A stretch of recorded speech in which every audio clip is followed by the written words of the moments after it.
Good morning, students. Now, let us move on to our chapter 5th, part 2.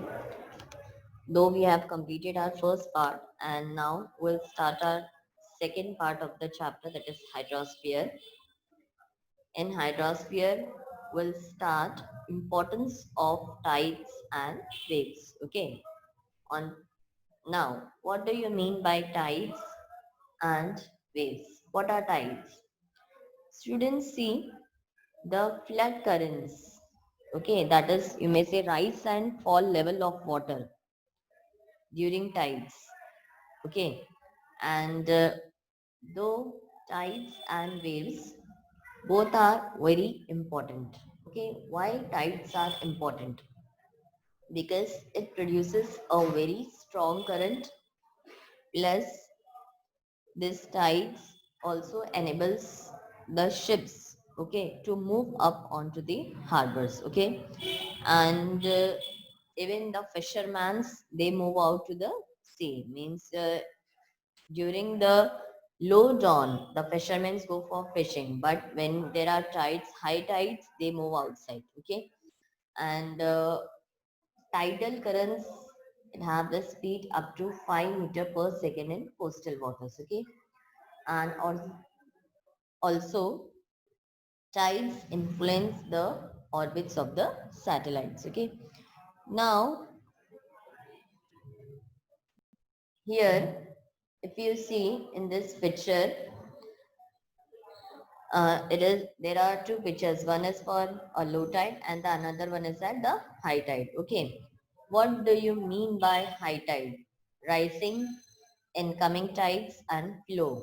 Okay, low tide, it is receding, outgoing tide and ebb, and slack tide is the vertical movement. Okay, and what do you mean by tide? As I told you, that it is a rhythmic rise and fall of ocean water. Okay, means it is an rhythmic rise and fall, sometimes high tide and sometimes low tide. What do you mean by rise and fall?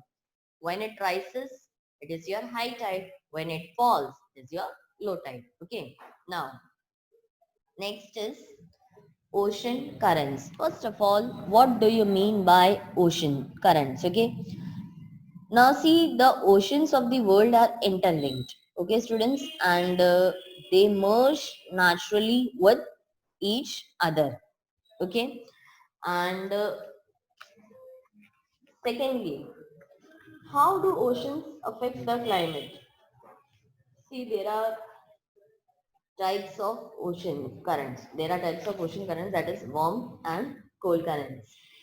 Now here, what do you mean by warm ocean currents? Warm, the land they pass, while cold ocean currents cools the land they pass.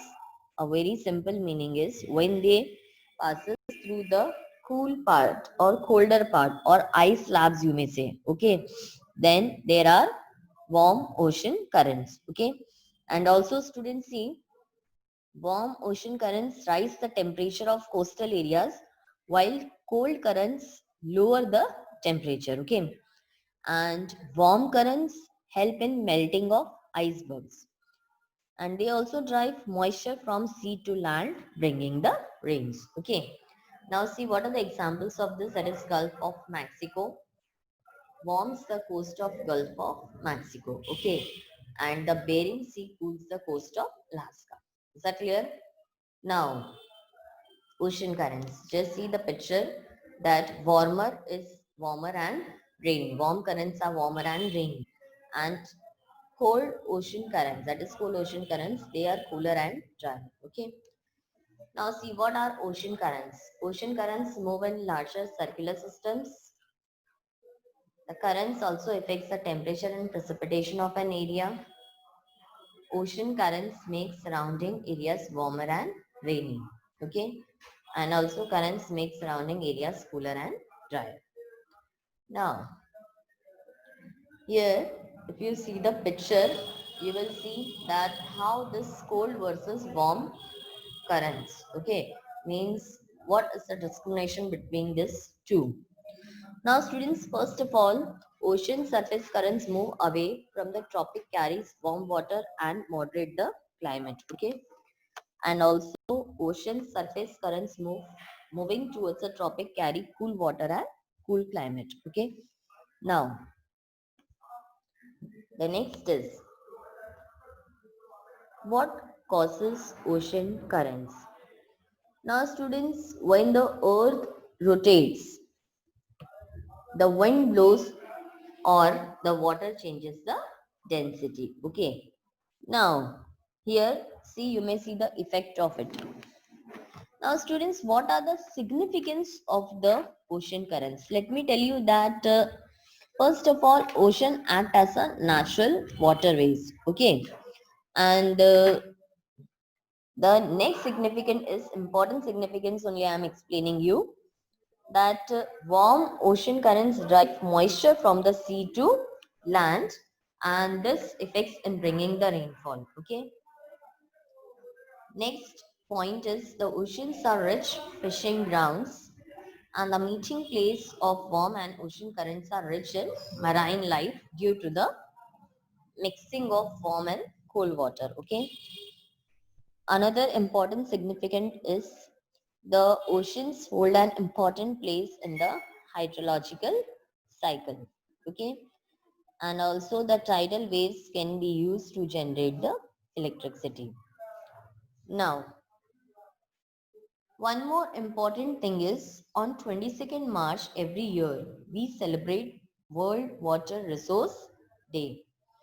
Okay, and specific themes like efficiency of water resource are taken up every year. Okay, now this is all about the ocean currents. Okay, now see here in this picture, this red arrows, it indicates the warm ocean. Okay, and on the other hand, the blue arrows, it indicates the cold ocean currents. You may see how this warm and cold ocean currents move around in the each area. Okay, now the next topic is Coriolis effect. What do you mean by Coriolis effect?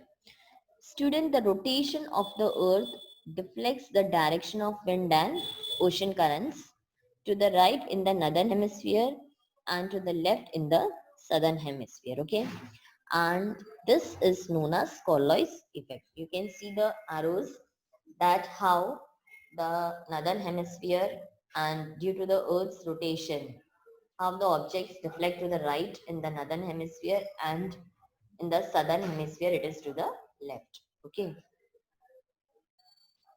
now these are waves, as you all know that how the waves move, and what is the level of the ocean waves, that is with the amplitudes and all, you may see the picture. Okay, this is all about the oceans and waves. If any doubts, you can contact me, and very soon I'll update the answers and also complete all your previous chapter, and please send it to me. Okay, thank you.